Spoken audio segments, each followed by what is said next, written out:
The nights at the gas station were always quiet, almost lifeless. Lucas, the night watchman, had grown used to the muffled sound of cars passing by on the nearby highway and the creak of the automatic door that kept opening and closing by itself when the wind blew. The clock on the wall read 1:37 a.m., and, as usual, he was alone. It was a monotonous life, but Lucas didn't mind. After a series of failed jobs, this one gave him the peace he needed, or at least, that's what he thought. He liked the solitude, the fluorescent lights that seemed to shield the small station from the vast emptiness outside. That night, while rearranging a shelf of snacks, something caught his attention. A black car with tinted windows appeared out of nowhere at the station's entrance. It didn't park. It just stopped a few meters away from the fuel pumps, as if the driver was unsure. Lucas waited for a few seconds. No one got out. He peered through the store window, trying to see inside the vehicle, but the tinted windows kept everything hidden. Intrigued, he decided to open the door for a closer look. "Need any help?" he shouted, breaking the silence. The car didn't answer, obviously, nor did the driver. Lucas felt a chill run down his spine, but shook it off, laughing at himself. He was just tired, imagining things. A few minutes later, without warning, the car reversed and disappeared into the darkness of the highway. Lucas went back inside, still deep in thought. It was strange, but he decided to let it go. After all, people did weird things in the middle of the night. Maybe someone was lost. Maybe it was just paranoia. But the next night, at the same time, the car came back. In the following days, Lucas couldn't ignore the car. It began showing up punctually every night, always at 1:37, as if it were an unspoken rule. The black car with the tinted windows would park mysteriously a few meters from the pumps and remain still. There was no sound of the engine turning off, no movement inside. It just sat there. On the first night, Lucas thought it was a coincidence. On the second, a little more skeptical, he decided to pay closer attention. By the third night, he was wondering if something else was going on. He tried to convince himself it was something mundane, a regular customer with strange habits or someone afraid to get too close. But the fact was, the car didn't seem normal. That night, Lucas stayed at the window longer. The dim light from the station lamp illuminated the back of the car, casting distorted shadows on the ground.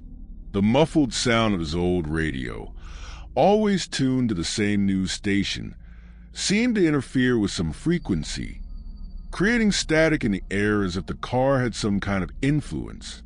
Lucas turned off the radio, but the feeling of unease didn't go away. He even tried changing the station, but the problem persisted. The strangest part of it all was the growing feeling that he wasn't alone. Whenever the car was there, he felt like someone was watching him, even though no one was visible inside. His stomach churned, and a chill ran down his spine. He knew it was impossible to see through the tinted windows, but the anxiety made him look more and more often. On one of these glances, he swore he saw something, a movement, a reflection maybe, but it was too quick for him to be sure of what it was. The car remained still, as it always did. When the clock finally read 1:50 a.m., the car did what it did every night. It slowly backed up and disappeared into the darkness. But that night, Lucas didn't feel the usual relief. Something was wrong, deeply wrong. And deep down, he knew this wasn't just a coincidence. The next morning, the car came back. And this time, Lucas didn't stay silent. He decided it was time to investigate. It was a colder night than usual when Lucas decided he could no longer ignore the car. The station was empty, just like always, and he was starting to feel that this went beyond a mere coincidence or paranoia. Night after night, the car returned, and the unease in his stomach grew. As much as he wanted to stay safe in his booth and avoid getting tangled in something strange, something pushed him outside. What could be so important that the car kept appearing night after night? What was the reason for it staying there without ever stopping to refuel, never moving at all? He knew it wasn't normal, and the feeling of discomfort that overtook him whenever the car was there couldn't be ignored any longer. At 1:30 a.m., Lucas was ready. He turned off the TV and set the radio aside. He grabbed a flashlight and quietly slipped out of the station, careful not to make a sound. The car was there, as usual, parked a few meters from the gas pump. He could see the shadow of the body cast onto the road, illuminated by the dim lights of the station. Lucas approached cautiously, trying to hide his presence, but the car didn't seem to care about him. With every step he took, his anxiety grew. He watched for a few seconds, breathing heavily. Nothing happened. The car remained still, like a rock. He moved closer to the side of the vehicle.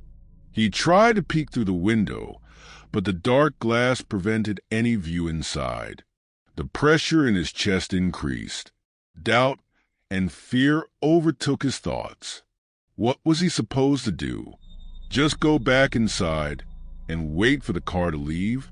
Or should he risk it even more and try to uncover what was going on? With a deep breath, Lucas touched the car's door handle. His heart pounded, but he didn't stop.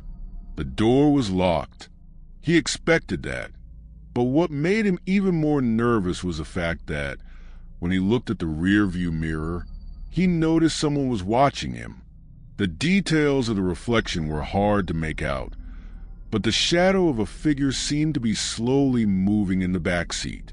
Lucas froze, a cold terror rising up his spine. That's when he heard it, a low, muffled sound coming from inside the car, as if someone was trying to whisper, but the voice wasn't clear, and he couldn't make out what was being said. The air around him felt heavier, and Lucas felt a pressure in his head, as if something was trying to invade his thoughts. He stepped back a few paces, trying to steady his breath. The car was no longer empty. That much he was sure of. Something, or someone, was inside. It was too late to back out now. He needed to know what was going on. That feeling that something was wrong intensified. Lucas took a deep breath, trying to gather his courage. He knew he was taking a risk, but something was pushing him to keep going. Something deep and mysterious was calling him closer to the car. He could no longer ignore the growing unease inside him, the fear that seemed to be spreading through his veins. He approached the car door once more. This time, with more confidence and without hesitation, he pushed the handle. To his surprise, the door opened slowly with a creaking sound. A wave of cold air, almost icy, poured out of the car, making the hairs on his arms stand up. Something was inside, something unexplainable. Lucas stepped in, not thinking about the consequences. The car was colder on the inside than seemed possible, as if it had been removed from any sense of human warmth. The dim light from the station illuminated the interior faintly, but enough for him to notice that the back seat was empty, except for a pile of clothes scattered, as if they had been hastily abandoned. He looked at the front seat, where the steering wheel and dashboard were covered by a thin layer of dust, as if the car hadn't been used in ages. But something was off. Even with everything looking inert and dusty, an overwhelming presence still lingered in the air. Suddenly, a low voice, almost a whisper, echoed in his mind. It wasn't a word, but a feeling, an urgency, as if something was trying to convey a message to him. It was confusing, terrifying, and Lucas felt his stomach twist. His vision blurred for a moment, and when it cleared, he saw something in the reflection of the rearview mirror. It was a figure, not a human being, but a distorted shadow, something between human and supernatural. Lucas barely had time to react before it began to move, stretching unnaturally, as if it were trying to escape the reflection itself. His eyes were fixed on it, unable to look away. It came closer quickly, floating out of the rearview mirror with a grotesque grin that seemed to mock his attempt to escape. The car started to tremble, gently at first, but soon the vibration intensified, as if the vehicle itself were alive, trying to absorb Lucas. He took a step back, but his body felt frozen, as if it were being pulled into the car. And that's when he heard it clearly. A voice, a soft whisper, but with an intensity that cut through his brain like a sharp blade.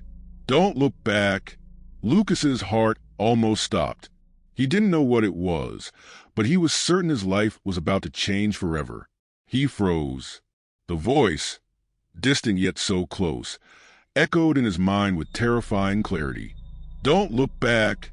The word still resonated in his ears, and he felt an overwhelming weight on his chest, as though an invisible force was pressing down on him. His body refused to obey, but he knew he couldn't stay there much longer. Something was happening, and every second that passed felt like an eternity. With his stomach churning and his breath heavy, Lucas slowly turned, trying to ignore the feeling that the car itself was alive. His vision moved slower than it should have, and for the first time, he saw what was in the back seat. It was a figure, but not made of flesh and bone. It looked like something made of shadows, as if it had been molded from darkness itself. Its eyes glowed with an unnatural intensity, red and piercing, as if they were staring directly into Lucas's soul.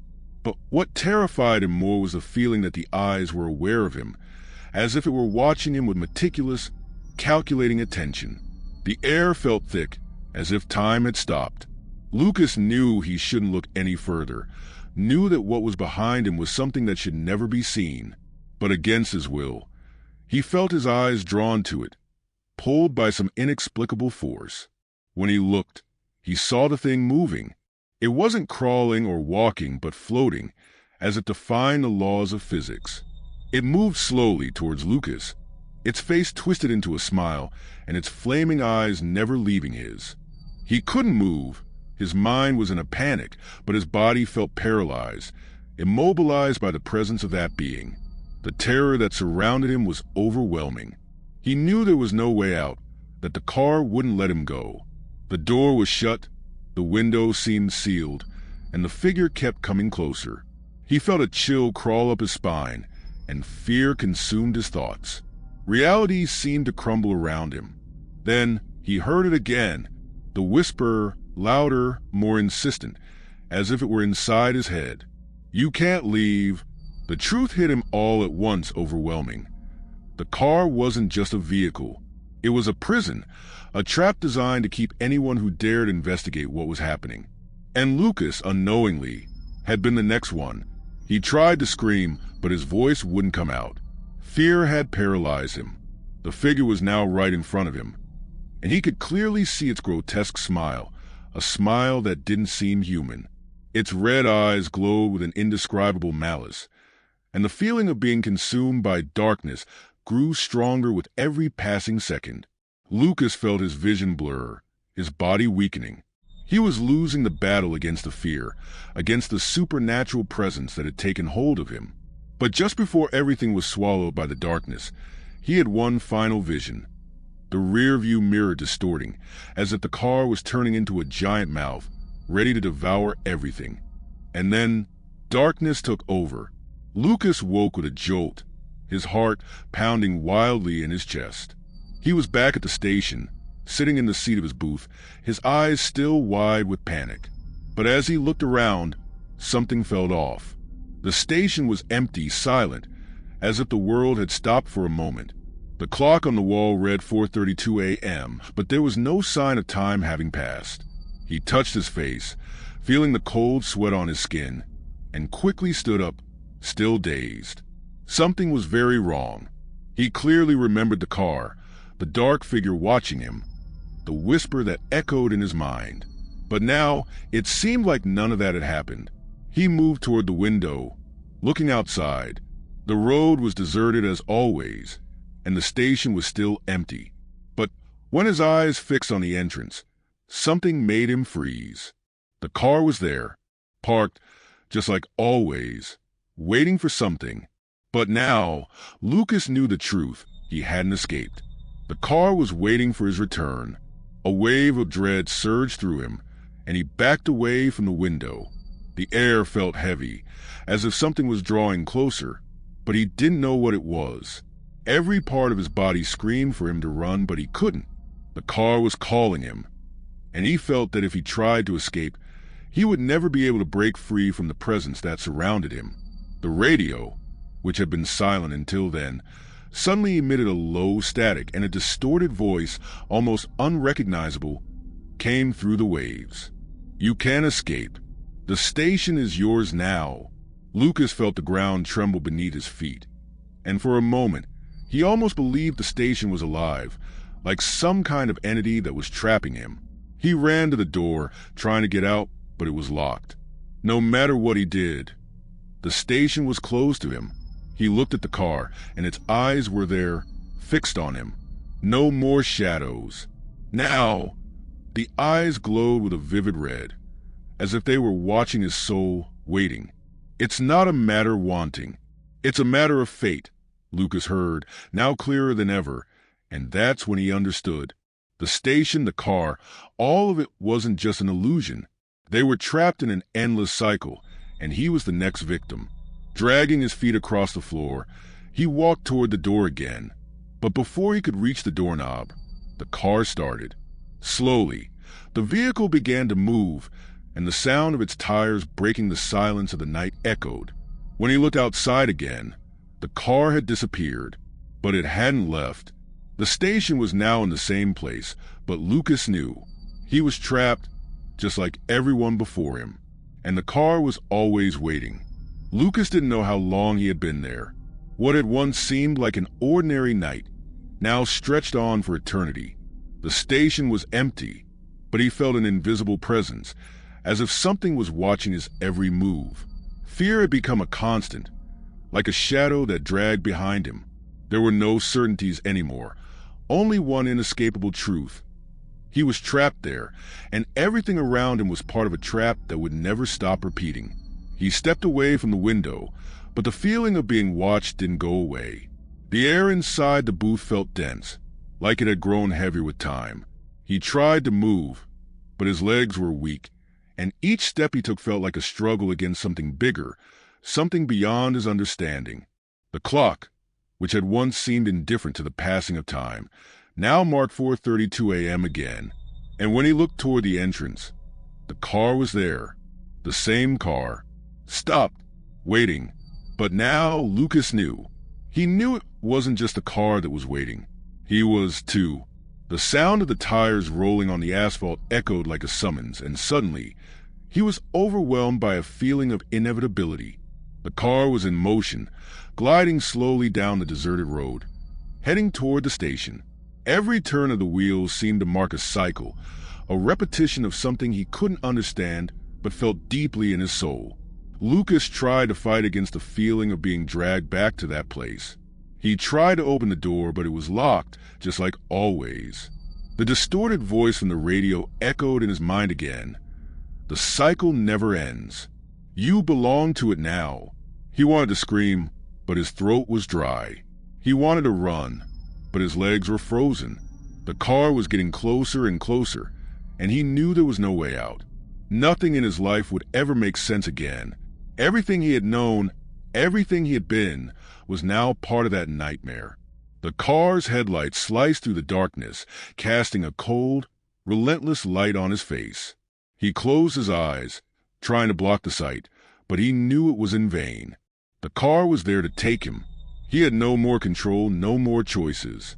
And then, as if everything aligned perfectly with the terror that consumed him, Lucas heard, for the last time, that whisper. "Welcome back. The station is yours now." The booth door opened by itself. He couldn't move, couldn't fight it anymore. The car was there, and he was destined to be the next victim, the next soul to be trapped. The empty road ahead was the only thing he could see now. The car was waiting, and Lucas knew he could no longer escape. The cycle was complete. The station, the road, the car, him. Everything was intertwined in an endless fate. And when the car finally stopped in front of him, Lucas felt the icy night air seize his body, and a new presence formed within him. The station had gained another watcher, another soul condemned to repeat the story night after night without end. Because, in the end, no one ever escaped.